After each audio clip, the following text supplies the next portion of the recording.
We're about to begin a journey through the cosmos. We'll encounter galaxies and suns and planets, life and consciousness, coming into being, evolving, and perishing. Worlds of ice and stars of diamond, atoms as massive as suns, and universes smaller than atoms. But it's also a story of our own planet and the plants and animals that share it with us. And it's a story about us, how we achieved our present understanding of the cosmos, how the cosmos has shaped our evolution and our culture, and what our fate may be.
surface of the Earth is the shore of the cosmic ocean. On this shore, we've learned most of what we know. Recently, we've waded a little way out, maybe ankle deep, and the water seems inviting. Some part of our being knows this is where we came from. We long to return. And we can't, because the cosmos is also within us. We're made of star stuff. We are a way for the cosmos to know itself. The journey for each of us begins here. We're going to explore the cosmos in a ship of the imagination, unfettered by ordinary limits on speed and size, drawn by the music of cosmic harmonies. It can take us anywhere in space and time. Perfect as a snowflake, organic as a dandelion seed, it will carry us to worlds of dreams and worlds of facts.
Sending robot explorers to the planets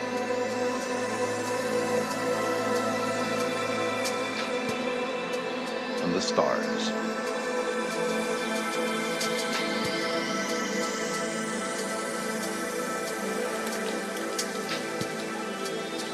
We humans long to be connected with our origins, so we create rituals.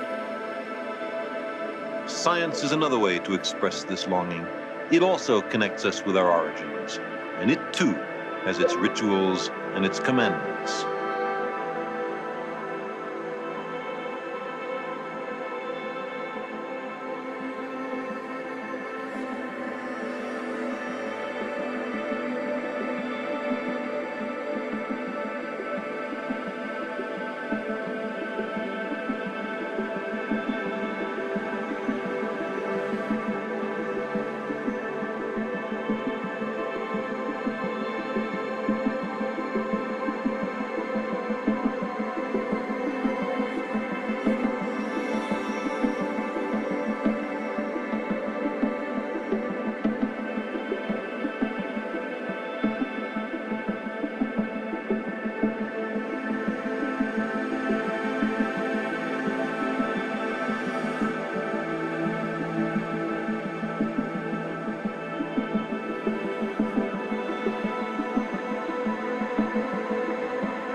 its only sacred truth is that there are no sacred truths.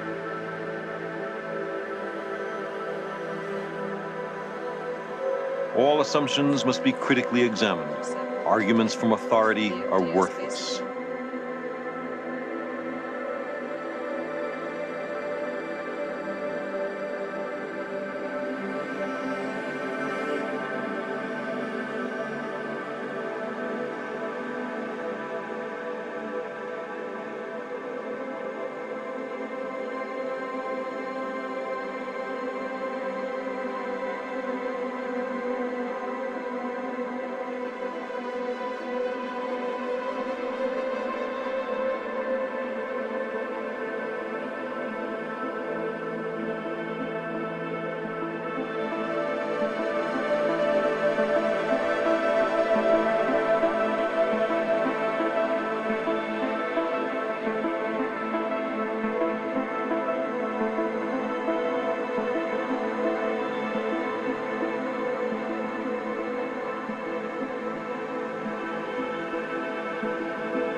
Whatever is inconsistent with the facts, no matter how fond of it we are, must be discarded or revised.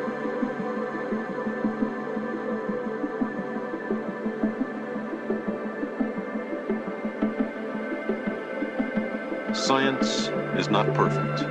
It's often misused. It's only a tool, but it's the best tool we have. Self-correcting, ever-changing, applicable to everything.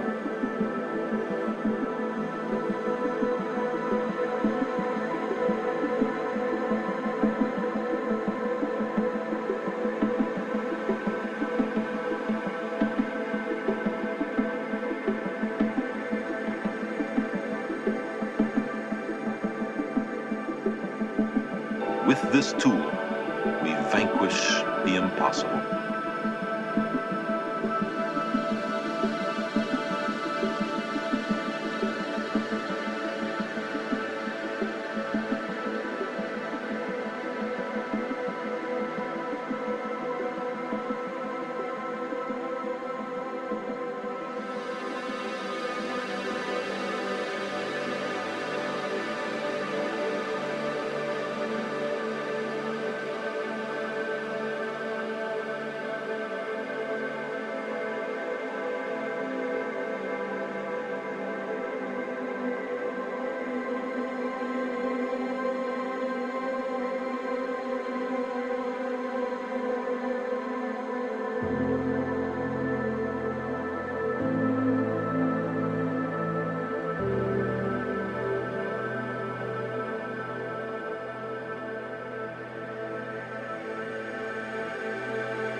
With the methods of science, we have begun to explore the cosmos.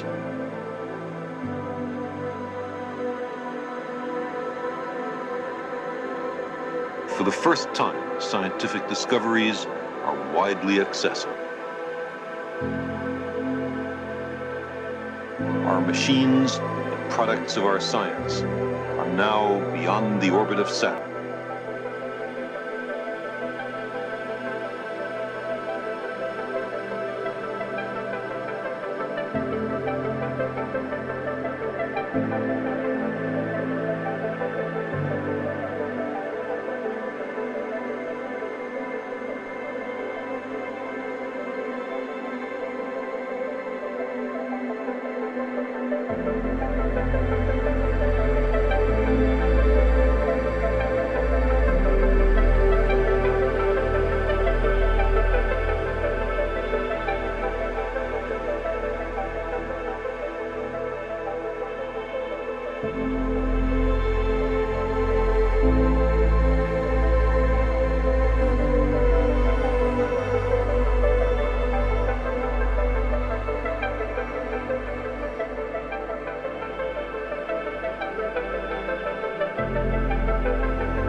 a preliminary spacecraft reconnaissance has been made of 20 new worlds. We have learned to value careful observations, to respect the facts even when they are disquieting, when they seem to contradict conventional wisdom. The Canterbury monks faithfully recorded an impact on the moon, and the Anasazi people an explosion of a distant star. They saw for us as we see for them. We see further than they only because we stand on their shoulders. We build on what they knew. We depend on free inquiry and free access to knowledge. We humans have seen the atoms which constitute all of matter and the forces that sculpt this world and others.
We have found that the molecules of life are easily formed under conditions common throughout the cosmos.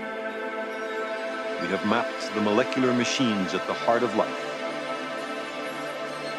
We have discovered a microcosm in a drop of water. We have peered into the bloodstream and down on our stormy planet to see the Earth as a single organism. We have found volcanoes on other worlds and explosions on the sun, studied comets from the depths of space, traced their origins and destinies, listened to pulsars and searched for other civilizations.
It's interesting that some people find science so easy and others find it kind of dull and difficult.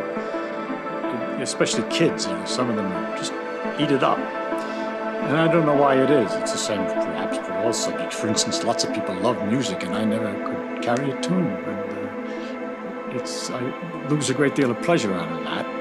And I think people lose a lot of pleasure who find science dull. In the case of science, I think that one of the things that make it very difficult is it takes a lot of imagination. It's very hard to imagine all the crazy things that things really are like.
find myself trying to imagine all kinds of things all the time.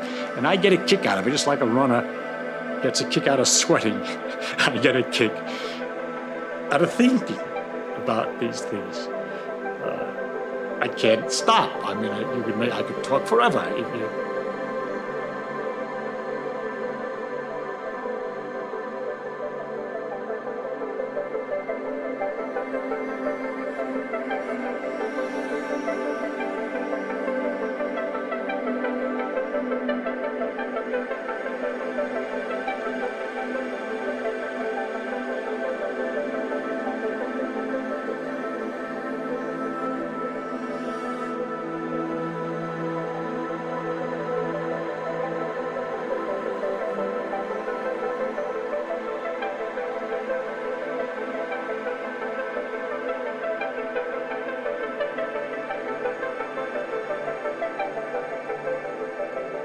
Cooled off the water, so the jiggling is less and less, and it jiggles slower and slower. Then the atoms get stuck in place. They like to be with their friend. There's a force of attraction, and they get packed together. They're not rolling over each other. They're in a nice pattern, like oranges in a crate, in a nice organized pattern, all just jiggling in place, but not having enough motion to get loose of their own place and to break the structure down. And that's what I'm describing as a solid. It's ice. It has a structure. If you held the atoms at one end in a certain position, all the rest are lined up in a position sticking out, and it's solid at the end. Whereas if you heat that harder, then they begin to get loose and roll all over each other, and that's the liquid. And if you heat that still harder, and they bounce harder, then they simply bounce apart from each other, and they're just individual, I say atoms, it's really little groups of atoms, molecules, which come flying and hit. And although they have a tendency to stick, they're moving too fast. Their hands don't grab, so to speak, as they pass, and they fly apart again. And this is the gas we call steam.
How does a person answer why something happens?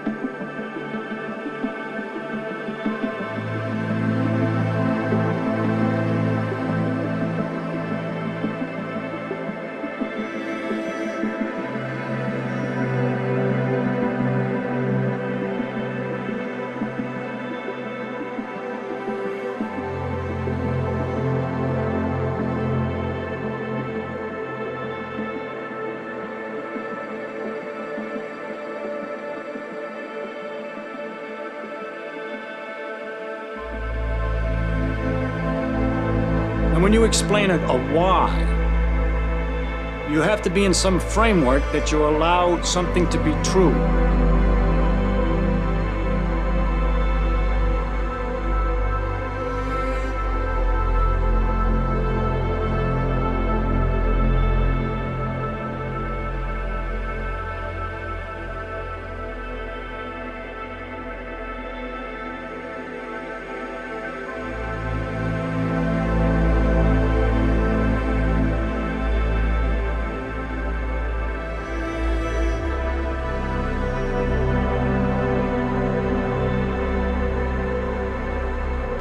Why is ice slippery? That's kind of curious. Ice is extremely slippery. It's very interesting. You say, how does it work? You could either say, I'm satisfied that you've answered me, ice is slippery, that explains it. Or you could go on and say, why is ice slippery? And then you're involved with something, because there aren't many things as slippery as ice. It's very hard to get. Greasy stuff, but that's sort of wet and slimy. But a solid that's so slippery, because it is in the case of ice that when you stand on it, they say, momentarily the pressure melts the ice a little bit, so you got a sort of instantaneous water surface on which you're slipping. Why on ice and not on other things? Because ice expands water expands when it freezes, so the pressure tries to undo the expansion and melts it. It's capable of melting it, but other substances contract when they're freezing, and when you push them, they're just satisfied to be solid. Why does water expand when it freezes and other substances don't expand when they freeze? All right? I'm not answering your question, but I'm telling you how difficult a why question is. You have to know what it is that you're permitted to understand and allowed to be understood and known, and what it is you're not. You'll notice in this example that the more I ask why, it gets interesting after all. That's my idea, that the deeper the thing is, the more interesting it is. And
this stuff of fantasizing and looking at the world, imagining things, it really isn't fantasizing because you're only trying to imagine the way it really is. It comes in handy sometimes.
You realize what a fantastic mystery nature is.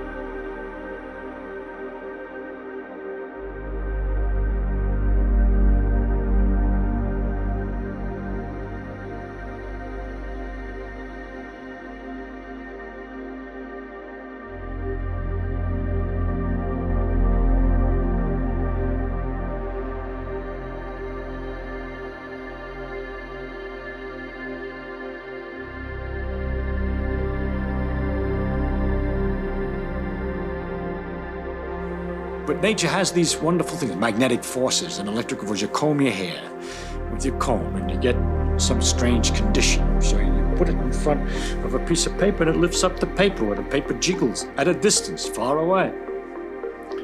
And that's, in fact, turns out that that is the thing that's more deeper inside of everything than the things we're used to. We're used to forces that only act directly, right? You push with your finger, it only acts directly. But then you have to imagine what it is that's pushing with the finger. Here's this little finger's made out of little balls and atoms. And it's got another bunch of atoms that I'm pushing. And there's a little space between those atoms. And this pushing is going through that space. And the only thing that happens with the comb and the paper is that circumstances have arisen, which make it possible to see that these forces go through a bigger distance than just the short distance between the atoms. What it is that if you have charges like electrons that are both the same, they repel each other with a force. They're little tiny particles. They're a piece of the atom, and they repel each other with a force which is enormous. It's inversely as the square of the distance, just like gravity is inversely as the square of the distance, but gravity is attractive, and this is repulsive. And for two electrons, the gravity is so weak compared to the electricity. Electricity is so much more enormous than the gravity. I can't express it because I don't know the name of the number. It's 1 with 30 or 8 or 40 zeros after the 1. Bigger is electricity. It's so enormous.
So it's the electrical forces, in fact, and the magnetic forces, in fact, that we have to accept as the base reality in which we're going to explain all the other things.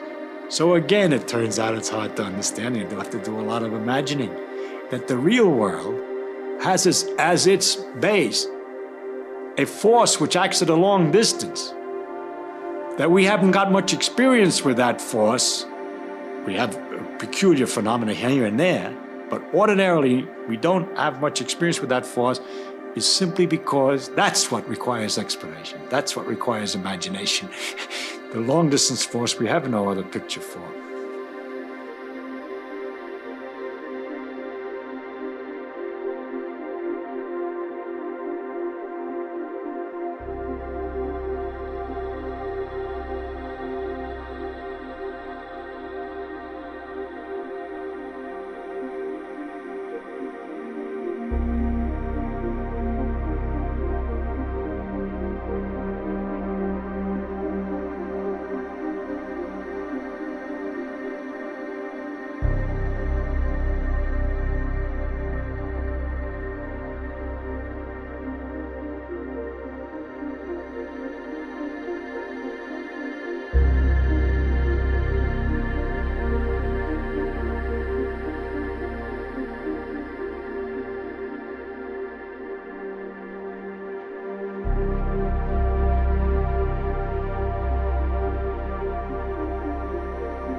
And if they've discovered experimentally the existence of these long forces and these rapid motion actions and so forth, was a tremendous thing for human beings. I think that the discovery of electricity, magnetism, and the electromagnetic effects, which were finally worked out, the full equations for everything was worked out by Maxwell in 1873, is probably the most fundamental transformation, the most remarkable thing in history, the biggest change in history.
sitting next to a swimming pool.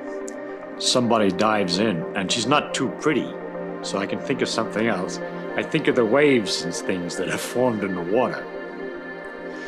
And when there's lots of people have dived in the pool, there's a very great choppiness of all these waves all over the water. And to think that it's possible, maybe, that in those waves is a clue as to what's happening in the pool. That some sort of insect or something with sufficient cleverness could sit in the corner of the pool and just be disturbed by the waves, and by the nature of the irregularities and bumping of the waves, have figured out who jumped in, where and when, and what's happening all over the pool. And that's what we're doing when we're looking at something. The light that comes out is waves, just like in the swimming pool, except in 3 dimensions instead of the 2 dimensions of the pool. They're going in all directions.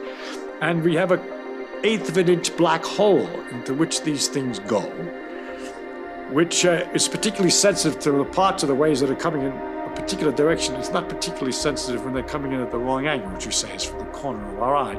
And if we want to get more information in the corner of our eye, we swivel this ball about so that the hole will move from place to place. Then it's quite wonderful that we can figure out so easy. That's really because the light waves are easier than the waves in the water are a little bit more complicated. It would have been harder for the bug than for us, but it's the same idea, to figure out what the thing is that we're looking at a distance. And it's kind of incredible, because when I'm looking at you, someone standing to my left could see somebody who's standing at my right. That is, the light could be going right across this way, the waves are going this way, the waves are going this way, the waves are going this way. It's just a complete network. Now, it's easy to think of them as arrows passing each other, but that's not the way it is, because all it is something shaking. It's called the electric field, but we don't have to bother with what it is. It's just like the water height is going up and down. So there's some quantities shaking about here. And in a combination of motions that's so elaborate and complicated, that net result is to produce an influence which makes me see you at the same time completely undisturbed by the fact that there are influences that represent the other guy seeing him on this side. So that there's this tremendous mess of waves all over in space, which is the light bouncing around the room and going from one thing to the other. Because, of course, most of the room doesn't have 1/8 inch black holes. It's not interested in that light, but the light's there anyway. I mean, it bounces off this and it bounces off that, and all this is going on, and yet we can sort it out with this instrument. But beside all that, you see, those waves that I was talking about in the water, maybe they're so big, some of them, and then you can have slower swashes, which are longer and shorter. Perhaps our animal who's making his study is only using waves between this length and that length. So it turns out that the eye is only using waves between this length and that length, except those 2 lengths are 100 thousandths of an inch. 100,000 of an inch big. And what about the slower swashes, the waves that go more slowly, that have a longer distance from crest to trough? Those represent heat. We feel those, but our eye doesn't see them focused very well. We don't, in fact, at all.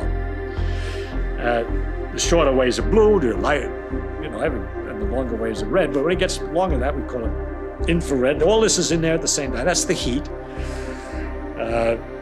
Pit vipers they got down here in the desert, they have a little thing that they can see the longer waves and pick out mice, which are radiating their heat, the longer waves, by their body heat, by looking at them with this eye, which is the pit of the pit viper. But we aren't able to do that. And then these waves get longer and longer, and all through the same space, all these things are going on at the same time, so that in this space, there's not only my vision of you, but information from Moscow radio that's being broadcast at the present moment, and the seeing of somebody from Peru. All the radio waves are just the same kind of waves, only longer waves. And there's the radar from the airplane, which is looking at the ground to figure out where it is, which is coming through this room at the same time. Plus the X-rays, cosmic rays, and all these other things, which are the same kind of waves, exactly the same waves, but shorter, faster, or longer, slower. It's exactly the same thing. So this big field, this area of irregular motions of this electric field, this vibration, contains this tremendous information, and it's all really there. That's what gets you. If you don't believe it, then you pick a piece of wire and connect it to a box. And in the wire, the electrons will be pushed back and forth by this electric field, swashing just at the right speed for a certain kind of long ways. And you turn some knobs on the box to get the sloshing just right, and you hear Radio Moscow. So you know that it was there. How else did it get there? It was there all the time. It's only when you turn on the radio that you notice it. But that all these things are going through the room at the same time, which everybody knows but you gotta stop and think about it to really get the pleasure about the complexity, the inconceivable nature of nature.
When we were talking about the atoms, one of the trouble that people have with the atoms is that they're so tiny and it's so hard to imagine the scale.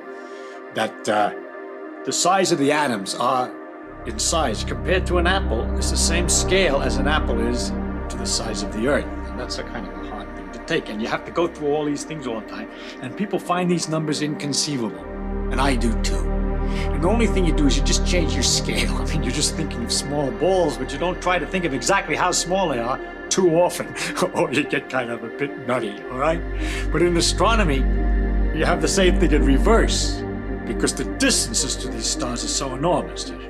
You know that light goes so fast that it only takes a few seconds to go to the moon and back, or it goes around the Earth 7.5 times in a second. And it goes for a year, 2 years, 3 years before it gets to the nearest other star that there is to us. But all our stars are the stars that are nearby in a great galaxy, a big mass of stars, which is called a galaxy, a group. But our galaxy is, what is it, something 100,000 light years, like 100,000 years. And then there's another patch of stars. It takes 1 million years for the light to get here, going at this enormous rate.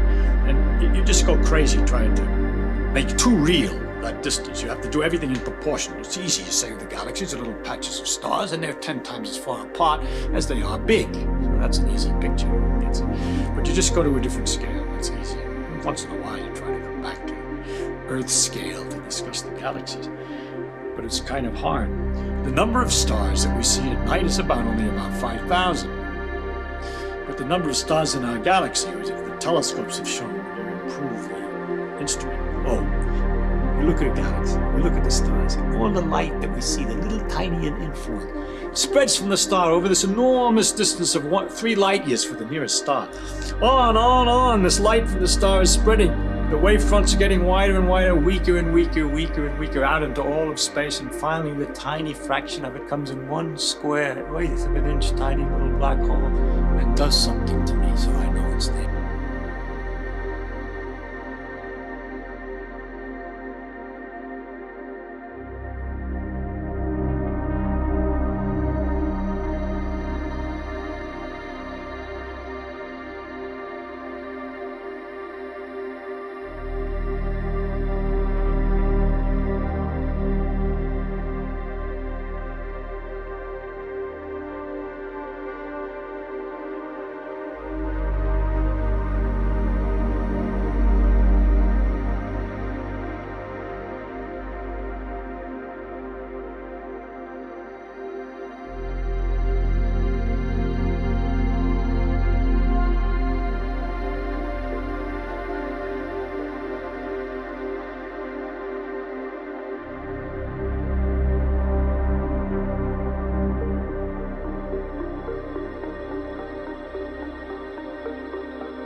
At any rate, I think that the numbers are a problem in astronomy, the sizes and numbers, and the best thing to do is to relax and enjoy it. It's the tininess of us and the enormity of the rest of the universe.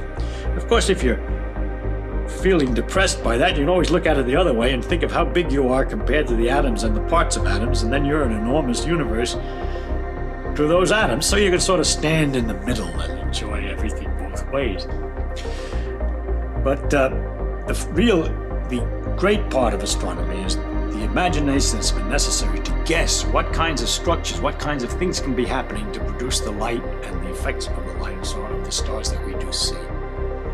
And I could take an example, an historical example. See it many times in science.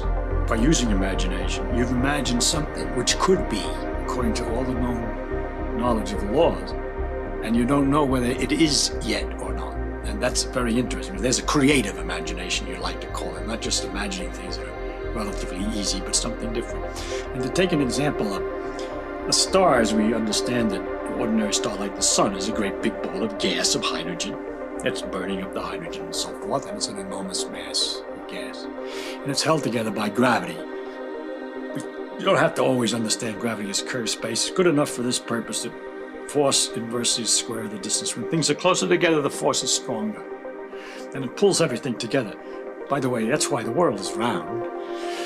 Because the globe of Earth is pulled together as much as possible, and if it had a great mountain and an irregularity of a bump or something, it would be pulled in by gravity and it would get smooth.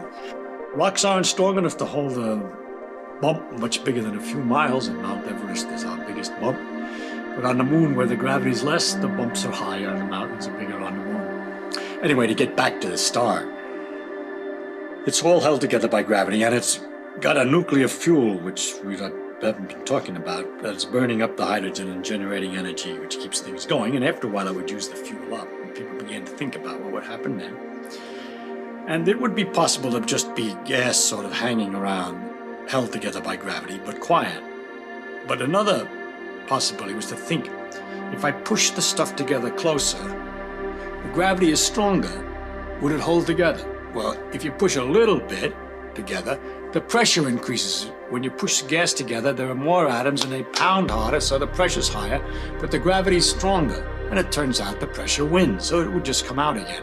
If you push a star in like that, it oscillates. And there are some stars that are oscillating and vibrating and so on. But it turns out if you keep on analyzing it and you push it together very far to the incredible concentration that the whole mass of the sun is down to the size of the Earth or smaller, then it turns to all the nuclear matter, all the nuclei of the atoms are all stuck next to each other tight. The electrons are in spaces where the electrons are, it's all squashed out, and it comes out that when you get to that far, the gravity's strong enough, has overpowered the pressure again. Even though the pressure's got to be enormous, the gravity's got to be even more enormous, and the thing will stay steady at a different size and be nothing but a neutron's nuclear matter, nothing, solid nuclear matter. And this is a possibility was worked out by Oppenheimer and Volkoff, and it's called a neutron star. And people waited to see if there were any such neutron stars for years, until recently they found these strange pulsars which emit flashes of radio waves, and later they found light, which can go 30 times a second, for instance, the fastest ones, or maybe 10 times a second, or 1 a second. And at first, that's very mysterious. You're used to stars being big and slow, and how can anything in a star move in a 30th of a second? Well, these things are very small neutron stars, and they're spinning very fast. And there's some, for reasons not yet understood, they're emitting a beam of radio waves, like a searchlight at an airport or something. Those things go around, boop, boop, boop, so we get the flashes, tick, tick, tick, tick, tick, tick, tick, tick, tick, that fast.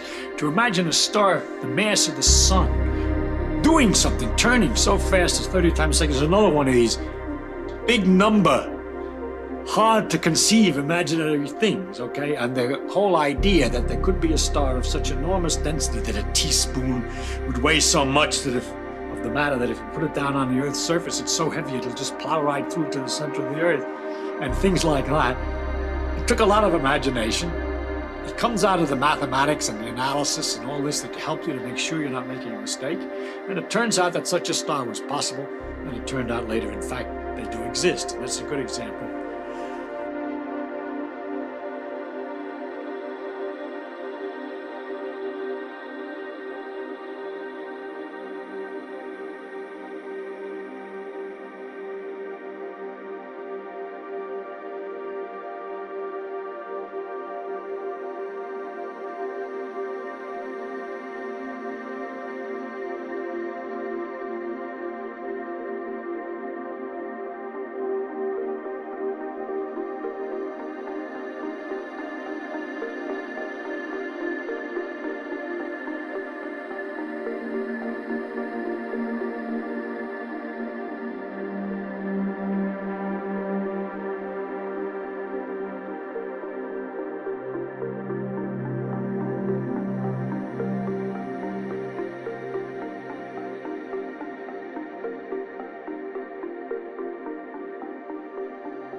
Of how imagination is a useful thing and produces a guessing ahead of time and we make advances by using it. And beside just the very difficult thing of imagining all the things that might be up there to explain the things we see. In the case of astronomy, we have a large number of things that we see that we are not yet quite clearly got the imagination to see what it is that's producing it. Quasars are very powerful sources of light and radio waves from very great distances. They see them because they're so bright. And the exact cause of their sources is only gradually being recently understood in terms of another nutty concept of imagination, the black hole, which is something that comes from following the logic of the gravity theory of Einstein to its ultimate, working out the consequences in crazy circumstances. Suppose you had an amount of matter so great that the gravity force is so much that even light trying to get out falls back. Nothing can go faster than light, and nothing could escape. You couldn't see it. How would you get there? If you had a lot of matter to start with, it could fall together and get into this condition that no longer could the light come out. And so you would have this thing which would continue to attract things to it. Things would go in and nothing would come out. That's called a black hole. And you say, well, how can a black hole, which is absorbing everything, make all this energy that we see? Is that an explanation of the quasar? Actually, it may well be, because if the things are falling in don't go plunk in, but go around, falling in by swirling, then as they fall in and irregularly and so forth, and in the fast motions that it produces, they go down this whirlpool. They generate a lot of energy and friction and so forth, and different kinds of effects, magnetic and electric effects that can make the jets of matter that come out of the quasar and the radio galaxies in ways that are not really understood. We don't have a real picture of why there are jets of radio waves and so matter emitting radio waves. And galaxies, there are galaxies, in which great jets have come out of big clouds of matter on each side, which are emitting radio waves. So there's some kind of a source in there that sort of gets wound up and shoots these jets of material out with tremendous energy, and it's guessed that maybe that's a black hole somehow or other. And the somehow or other is the challenge of imagination, which has not yet been answered by anybody with any great confidence.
You asked me if an ordinary person, by studying hard, would get to be able to imagine these things like I imagine. Of course, I was an ordinary person who studied hard. There's no miracle people. It just happens they got interested in this thing, and they learned all this stuff. They're just people. There's no talent, a special miracle ability to understand quantum mechanics or a miracle ability to imagine electromagnetic fields that comes without practice and reading and learning and study. So if you say you take an ordinary person who's willing to devote a great deal of time and study and work and thinking and mathematics and time, then he's become a scientist.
So the question is whether you could get to know what things do without, better than we do today. You know, as the generations develop, will they invent ways of teaching and ways so that the new people will learn tricky ways of looking at things and be so trained, so well trained, that they won't have our troubles with the atom picturing. There's still a school of thought that cannot believe that the atomic behavior is so different than large-scale behavior. I think that's a deep prejudice. It's a prejudice from being so used to large-scale behavior. And they're always seeking to waiting for the day that we discover that underneath the quantum mechanics, there's some mundane, ordinary balls hitting or particles moving and so on. I think they're going to be defeated. I think nature's imagination is so much greater than man's, she's never going to let us relax.